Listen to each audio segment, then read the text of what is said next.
మానవుల ప్రవర్తన. మానవులు కూడా ఇతరితర జంతువుల వలె ప్రవర్తనను కలిగి ఉంటారు. కానీ మానవుల ప్రవర్తన ఇతర జంతువులలో కన్నా సంక్లిష్టంగా ఉంటుంది.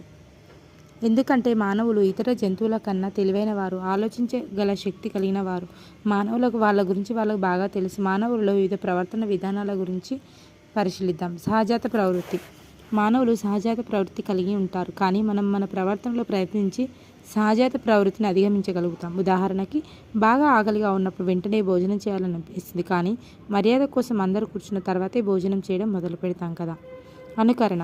మనం ఒకరిని చూసి ఒకరు నేర్చుకుంటాం, అంటే అనుకరిస్తాం.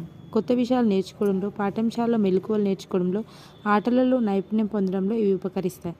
స్నేహితులతో జట్టు కట్టడానికి. కౌమార దశలో ఉన్న పిల్లలు పొగ త్రాగడం, మద్యం సేవించడం లేక మాదక ద్రవ్యాలు వాడడం వంటివి దురలవాట్లకు బానిసలు అవుతారు.